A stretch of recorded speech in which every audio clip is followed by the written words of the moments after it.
Hey guys, welcome back to Commander Gree Armory. In this video, we're going to talk about the abs. I know that we are going to put together a video that completes the cod, the posterior, and the abs with the integrated belt system that I have from Chris the Prop Guy, but this is to show you just the abs alone and how the integration starts to come full circle. So first off, the ab portion is Imperial surplus. This is the standard normal kit from Imperial surplus. It's put together as recommended by Imperial surplus. I use a Velcro system in the back and standard cut seam. Obviously, this is seamed together on the sides and then sized accordingly. As far as like return edges and stuff, you don't see it, so I don't bother with it causing an issue with being tighter or extra space in there. I really just was a little bit more liberal cutting this, and it fits great.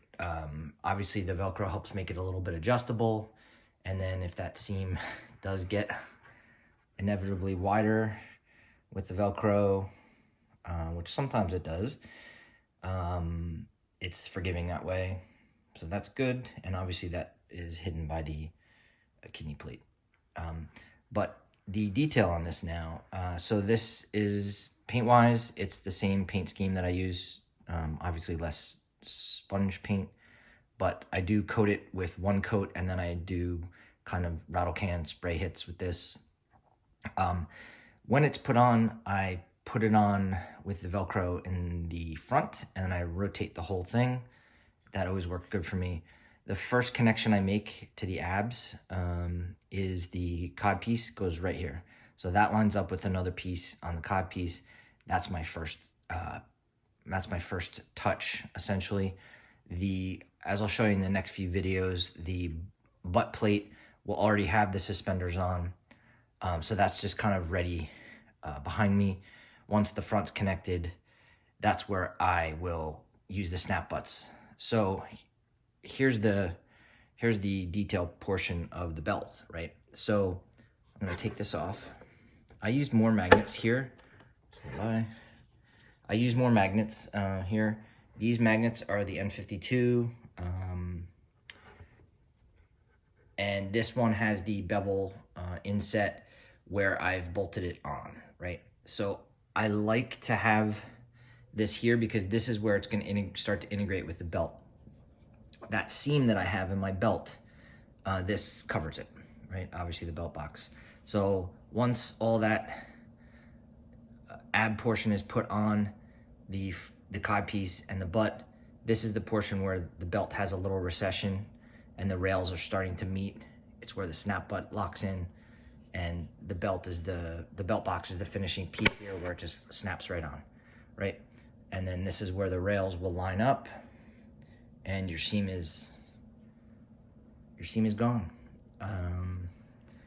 Comfort wise, this is fine. It works for me. There's one thing in here, I'm using like bolts, obviously. Those bolts don't bother me on the seam here. They're so tiny.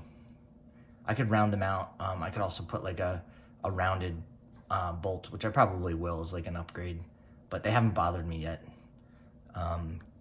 Imperial surplus ab alone, it's great. This thing's rock solid. Hasn't given me any problems. It went together very well. The belt boxes themselves, these are 3D printed. The weight on these, I wanted nice light ones. Obviously you could do anything you want here, but I wanted nice light ones. I do have backup boxes in case one fell off, but these magnets, they're solid. They're not going anywhere. I do have like a cushion buffer in between the magnets. It does help. When the magnets are like one on top of each other, they get a little overbearing, but these definitely help. They just kind of rock right off on the belt. I'm gonna detail this more once the whole ab portion is together here, but I did want to show you this separately just so you got an idea. I will see you in the next video. Thanks.